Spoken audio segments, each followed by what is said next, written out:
Bonjour mes frères et sœurs, que la grâce et la paix du Seigneur soient avec chacun d'entre nous. Dieu nous aime tellement et que vraiment son amour en réalité dépasse tout autre amour. Voyez, lorsque nous lisons dans Psaume chapitre 8, le verset 5, il est dit: qu'est-ce que l'homme pour que tu te souviennes de lui, et le fils de l'homme pour que tu prennes garde à lui. En réalité, lorsque nous nous regardons, nous ne sommes rien devant le Seigneur. Mais par son amour, il nous accorde sa grâce et ne cesse de nous enseigner. C'est pour cela, ce matin encore, nous allons vraiment nous mettre dans la parole de Dieu. Mais bien avant cela, nous allons souffler un peu dans la louange. Que le Seigneur nous bénisse.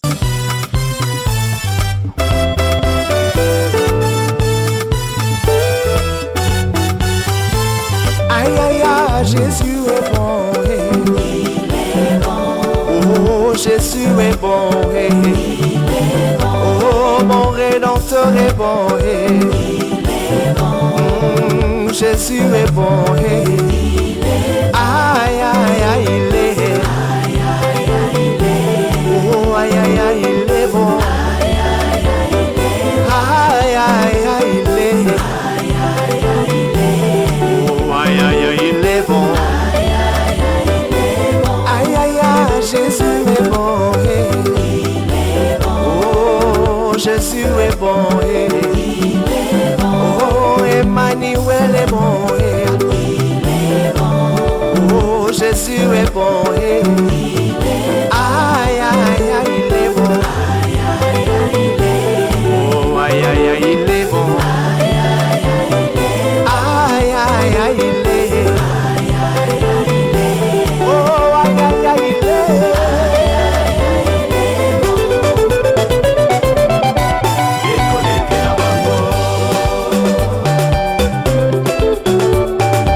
maboko likolo, betela ye bololo bololo bololo bololo bololo, Yesu samala, Yesu sabolingo, ah Yesu salinga bien, tu m'as fait du bien Seigneur, tu m'as fait du bien Jésus. Moi j'ai levé les yeux vers les montagnes de mes cœurs dans le secours. Aïna tomboli biso na mama esika mabiko mutama. Le secours me vient de l'Éternel qui a fait les cieux et la terre. Aïe aïe aïe aïe. El Shaddai, aïe aïe aïe. Tu m'as fait du bien. Je bénis le Seigneur qui nous accorde encore ce grand moment d'être au devant de sa sainte face et ce merveilleux jour qui nous accorde de bénéficier de sa grâce, de sa puissance et de son autorité. Pendant que nous nous réjouissons, nous allons vraiment plonger nos regards dans la parole de Dieu et je vais inviter chacun à prendre sa Bible dans le livre de Proverbes chapitre 23 à partir du verset 13 au verset 15. Et je lis à partir du verset 13 dans la version Louis II. Il est écrit: n'épargne pas la correction à l'enfant. Si tu le frappes de la verge, il ne mourra point. En le frappant de la verge, tu délivres son âme du séjour des morts. Mon fils, si ton cœur est sage, mon cœur à moi sera dans la joie. Voici ce que Louis II nous dit. Nous passons rapidement au français courant, à la version français courant. Je lis à partir du verset 13. Il est écrit: n'hésite pas à punir ton enfant. Quelques bonnes corrections ne le tueront pas. Verset 14. En le frappant, tu peux au contraire le préserver du monde des morts. Mon fils, si ton cœur s'attache à la sagesse, j'en aurai une grande joie. C'était le verset 15. Voici les versions par lesquelles Dieu veut encore ce matin nous instruire, nous enseigner et réveiller la conscience de chacun d'entre nous par rapport à la marche avec lui. Et pendant que nous y sommes, nous repartons rapidement à la version Louis II qui nous dit au verset 13 ceci: n'épargne pas la correction à l'enfant. Si tu le frappes de la verge, il ne mourra point. Voici ce que le Seigneur nous dit. Mes frères et sœurs, pendant que je lis ceci, il y a des gens qui vraiment ne vont pas accepter cette parole. Mais c'est une réalité que une fois qu'un enfant naît et que l'enfant n'a jamais connu de correction, l'enfant n'a jamais été réprimandé, l'enfant n'a jamais été corrigé, c'est-à-dire on n'a jamais défendu à l'enfant vraiment ce qu'il fait de mauvais, de ne pas faire. Vous voyez, lorsque vraiment on élève ainsi un enfant, cet enfant finit par être récalcitrant lorsqu'il va grandir ou bien continuer vraiment dans le mal jusqu'à sa vieillesse. Et lorsque cela est ainsi, vous allez voir que cet enfant, lorsqu'il va grandir, ne peut pas vraiment avoir une vie normale, une vie fructueuse, une vie florissante. Tout se fait vraiment dès le bas âge. Et ce que tu enseignes vraiment à ton enfant dès le bas âge, c'est ce qu'il fera lorsqu'il va grandir. Et il y a des gens qui disent, oui, mon enfant à tel âge aujourd'hui, je ne l'ai jamais frappé, mais cet enfant vraiment m'écoute et vraiment fait tout ce que je dis. C'est bien, c'est merveilleux que vraiment tu n'aies pas corrigé ton enfant et que ton enfant t'écoute. Il faut dire que il y a beaucoup vraiment qui, s'ils n'ont pas reçu de correction, ils ne peuvent pas se corriger. Dans ce que nous disons des fois, je n'ai pas corrigé, je n'ai jamais frappé mon enfant jusqu'à ce qu'il ne grandisse, c'est une bonne chose parce que ce n'est pas aussi un plaisir pour nous de mettre chaque jour le bâton derrière l'enfant ou soit de corriger l'enfant, soit d'une bonne manière ou soit d'une mauvaise manière. Vous voyez, ce n'est pas aussi une joie pour nous, mais la circonstance des fois nous exige à le faire parce qu'il y a certaines choses que l'enfant fait. Si vraiment tu ne lui apportes pas de correction, l'enfant va croire que c'est comme ça la vie et va continuer dedans. Vous voyez, il y a beaucoup d'enfants aujourd'hui, surtout quand on parle des enfants qui sont en Europe, que des fois on ne peut pas corriger, on ne peut pas frapper. Il y a des enfants en Europe, si tu les frappes, ils vont t'appeler la police, carrément. Et ça fait que les parents ne voulant pas les perdre, ou soit les parents ne voulant pas aller en prison, ou soit être enfermés, ont peur de les corriger. Et qu'est-ce que les enfants deviennent aujourd'hui? Ce sont les enfants qui giflent leurs parents. Ce sont les enfants qui lèvent le ton sur leurs parents, sur leur père, sur leur mère, sur les grandes personnes. Vous voyez, ce sont des enfants qui méprisent les grandes personnes et ils n'ont aucun respect pour les grandes personnes. Et lorsque Dieu parle, c'est parce que Dieu a déjà vu toutes ces choses. C'est Dieu qui les a créées. C'est Dieu qui leur a donné le souffle de vie. Mais Dieu recommande à ce que on ne refuse pas la correction à l'enfant. On dit n'épargne pas la correction à l'enfant. C'est-à-dire ne refuse pas, n'éloigne pas vraiment la verge de cet enfant. On a déjà vu ce passage et nous le reprenons encore aujourd'hui. Ces choses merveilleuses que Dieu nous envoie sur les choses qu'on a toujours déjà vues pour encore réveiller notre conscience ou soit mettre encore le doigt sur certaines choses que nous n'avons pas encore vues. Mes frères et sœurs, il est nécessaire que l'enfant reçoive une correction. Quand l'enfant fait quelque chose, dis à l'enfant ce que tu as fait, c'est mauvais, ce n'est pas normal, ce n'est pas bien. Et si tu ne le dis pas, l'enfant va croire que c'est une bonne chose. Donnons vraiment une bonne habitude, donnons une bonne correction aux enfants afin que lorsqu'ils vont grandir, qu'ils soient vraiment des gens très très bons, des gens qui sont vraiment nantis de la connaissance de Dieu dans l'avenir, dans le futur, pour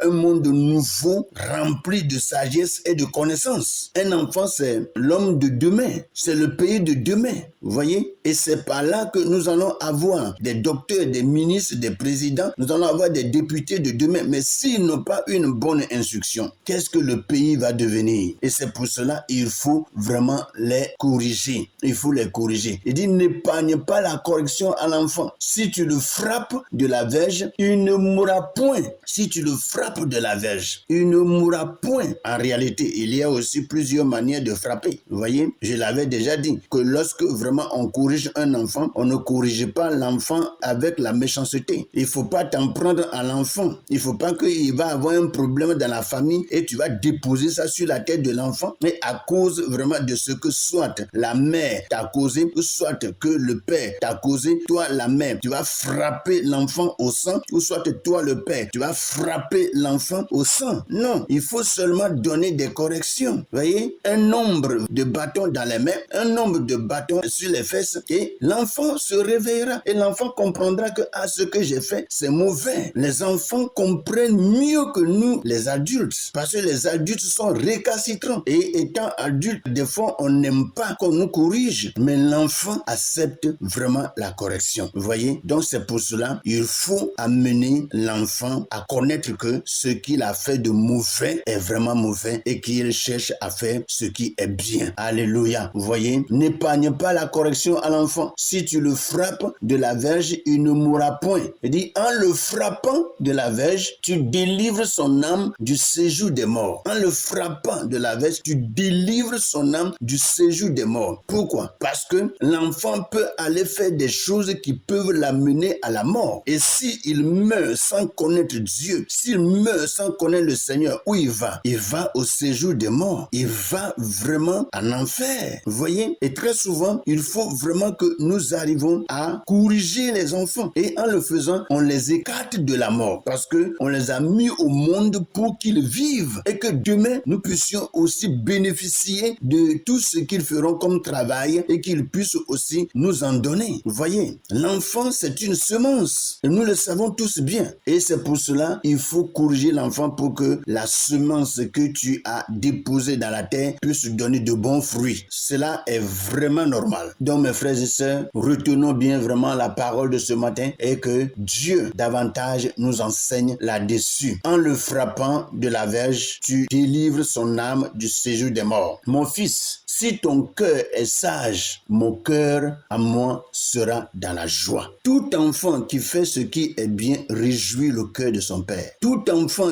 qui arrive à réussir dans son futur, à réussir à devenir vraiment quelqu'un d'important dans la famille, réjouit le cœur de son père, réjouit le cœur de sa mère. Et c'est pour cela, lorsque nous avons des enfants, il faut porter les regards sur ces enfants et leur apporter les instructions nécessaires. Vous voyez, lorsque j'étais vraiment en voyage, j'avais donné un message comme ça sur WhatsApp. Je ne mettais pas encore les messages sur YouTube et une maman ayant reçu le message, comme il savait que je suis vraiment en voyage et à cause de ce que j'ai eu un accident terrible et que je suis beaucoup resté au pays. Je suis resté au pays auprès des parents pour avoir assez de soins avant de descendre. La maman dit, mais il faut que tu rentres parce que le message que tu donnes, ça te concerne. Elle croit que j'ai abandonné les enfants et que c'est sciemment que je l'ai fait. Et j'ai dit, maman, là où je suis, mes enfants là, en tout cas, ils me plaisent. Je veux vraiment être avec eux, parler avec eux, leur donner des instructions, leur donner des directives, leur donner des conseils chaque matin, chaque jour. Mais je suis cloué à cause vraiment d'une incidence qui s'est passée. Je suis cloué. Et à cause de ce que j'ai dépensé beaucoup d'argent pour les soins, je n'ai vraiment pas d'argent aussi pour voyager. Mais en priant, le Seigneur a ouvert les portes. Le Seigneur a ouvert les portes par quelqu'un d'autre. Dieu a envoyé le bon Samaritain qui a répondu vraiment à mes supplications. Et aujourd'hui, je suis en famille auprès vraiment de mes enfants. N'est-ce pas merveilleux? Mes frères et sœurs, la Bible dit, mon fils, si ton cœur est sage, mon cœur à moi sera dans la joie. Si l'enfant sait choisir de bonnes choses et l'enfant fait ce qui est bien, ce qui honore vraiment ses parents, vous allez voir que ses parents seront toujours contents pour lui faire des dons, contents pour l'embrasser, contents, même si l'enfant est quelque part, ils vont tout faire pour lui rendre vraiment visite. Mais si c'est un enfant qui n'a vraiment pas reçu de correction, qui n'a pas été, ou soit, parce que des fois, il y a des enfants, on les enseigne, mais ils refusent de recevoir l'instruction. Il y a des enfants comme ça, récalcitrants. Tu vas tout dire. Ce que l'enfant veut, c'est ce qu'il va faire. Là, quand c'est comme ça, il faut dire qu'il y a un problème de possession démoniaque. Et il faut maintenant te mettre à genoux et prier pour l'enfant, pour que l'enfant reprenne la vie normale. Vous voyez, il n'y a que les démons qui peuvent vraiment endurcir le cœur d'un enfant. Il n'y a que les des esprits mauvais qui peuvent endurcir le cœur d'un enfant. Sinon, l'enfant croit facilement. Alléluia. L'enfant croit facilement. Vous voyez, quand des fois les enfants sont petits et qu'on va au marché, quand les enfants disent, papa, si tu vas vraiment au marché, achète-moi une voiture. Est-ce que vraiment quand on va au marché, c'est une voiture qu'on envoie? C'est un jouet. Mais l'enfant croit que c'est une voiture. L'enfant met une corde au nez du jouet et il tire. Et il dit vroom, vroom, vroom. Mais ce n'est pas une vraie voiture. L'enfant croit que tu lui as payé une voiture et l'enfant est content. L'enfant croit. Les enfants croient tout. Ils croient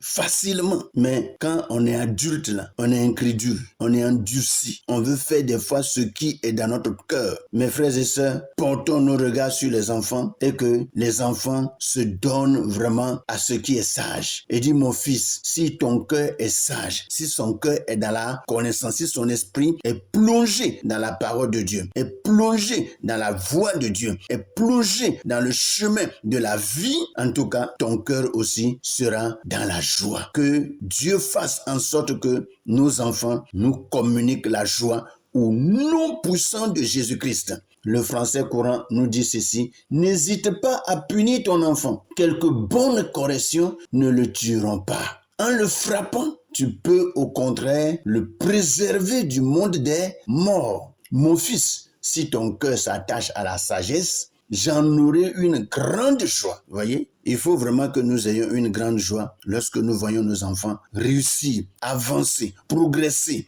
dans tous les domaines. Vous voyez, et la paix, la joie sera vraiment toujours le partage de tout un chacun. Mes frères et sœurs, soyez bénis et continuons vraiment à méditer cette parole et à laisser Dieu nous enseigner, Dieu nous instruire par rapport à ce qui concerne les enfants et que les bontés de l'Éternel reposent sur tout un chacun dans le nom puissant de Jésus. Amen.